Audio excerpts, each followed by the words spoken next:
اور ناظرین حمیرہ ارشد کی بات ہو جائے۔ حمیرہ ارشد سابق خاوند احمد بٹ سے عدالتی جنگ کا پہلا مرحلہ جیت گئی ہیں۔ مقامی عدالت نے 6 سالہ بیٹے کو 23 ستمبر تک احمد بٹ سے لے کر حمیرہ ارشد کے حوالے کر دیا۔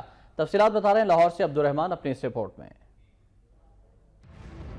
حمیرہ ارشد اور احمد بٹ کی علیحدگی کے بعد بچے کی حوالگی کے لیے قانونی جنگ جاری ہے۔ مقامی عدالت نے حمیرہ ارشد کی درخواست پر فیصلہ سنا دیا۔ عدالت نے 6 سالہ علی کو احمد بٹ سے لے کر حمیرہ ارشد کے حوالے کرتے ہوئے فری کین کو بچے کی مستقل حوالگی کے لیے گارڈین عدالت سے رجوع کرنے کی ہدایت کر دی۔ عدالتی فیصلے کے تحت بیٹے کی عبوری حوالگی کے بعد حمیرہ ارشد بے حد خوش دکھائی دیں۔ جن لوگوں نے میرے لیے دعا کی ان سب کا میں شکریہ ادا کرتی ہوں، اور اپنے وکلا کا بھی میں بہت بہت شکریہ ادا کرتی ہوں، اور یہی کہوں گی کہ جو حق تھا، وہ جو سچ تھا وہ سامنے آ گیا۔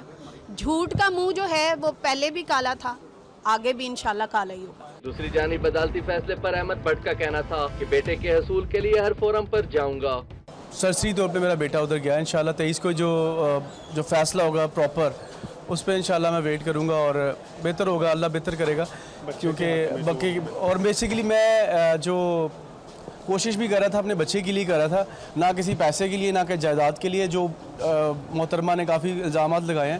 عدالتی فیصلے کے بعد حمیرہ ارشد اپنے بیٹے کو لے جانے لگیں تو 6 سالہ علی باپ کی جدائی پر افسردہ دکھائی دیا۔ کیمرہ مین غلام عباس بٹی اور حافظ عظیم کے ساتھ عبدالرحمان، وقت